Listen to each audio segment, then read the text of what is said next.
അപ്പോൾ ഇത് നമുക്ക് സർവീസ് എന്നൊരു ബോർഡായിരുന്നു. ബോർഡ് അറിയണത് അസ്യൂസിൻ്റെ എന്താണ് ടഫ് സീരീസിൽ Asus gaming F15 model Ryzen 7 3050 graphics card. സംഭവം ഒന്നുമില്ല, ജസ്റ്റ് റെൻഡറിങ്ങിലിട്ടാണ് കസ്റ്റമർ റെൻഡറിങ്ങിലിട്ടിട്ട് പോയെന്നപ്പോൾ സാധനം ഡെഡായി പോയി.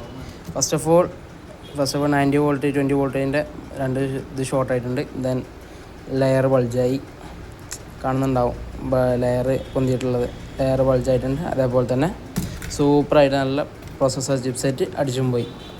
മെയിനായിട്ട് റെൻഡറിങ്ങിലൊക്കെ ഇട്ട് ഓക്കെ സിസ്റ്റമൊക്കെ, പക്ഷേ ഫാൻ്റെ കണ്ടീഷൻ കണ്ടില്ലേ, ഫാൻ്റെ കണ്ടീഷനാണിത്. അതേപോലെ തന്നെ രണ്ട് ഫാൻ്റെ കണ്ടീഷൻ ഇതാണ്. തെർമൽ പേസ്റ്റ് ഫുള്ള് ഡ്രൈ ആയി പോയിട്ടുണ്ട്. അപ്പോൾ മാക്സിമം ഔട്ട്ഡോർ വർക്കിനും എഡിറ്റിംഗ് പർപ്പസൊക്കെ ചെയ്യണമെങ്കിൽ മാക്സിമം 6 മന്ത് കൂടുമ്പോൾ സർവീസ് ചെയ്യുക. അതേപോലെ തന്നെ എല്ലാതും ഒന്ന് ചെക്ക് ചെയ്യുക, തെർമൽ ടെമ്പറേച്ചർ കാര്യങ്ങളൊക്കെ ചെക്ക് ചെയ്യുക. അതിപ്പോൾ ബോർഡ് റീപ്ലേസ്മെൻ്റ് ആണ് ഒരു 30 to 30K അതിൻ്റെ അടുത്ത് റേറ്റ് വരുന്നതാണ്. കസ്റ്റമറോട് വേറെ ഒന്നും സജഷൻ ചെയ്യല്ല, ബോർഡ് റീപ്ലേസ്മെൻ്റ് ആണ് വലിയൊരു ഓപ്ഷൻ. അപ്പോൾ എല്ലാവരും ഇതൊന്ന് കെയർ ചെയ്യാം കേട്ടോ.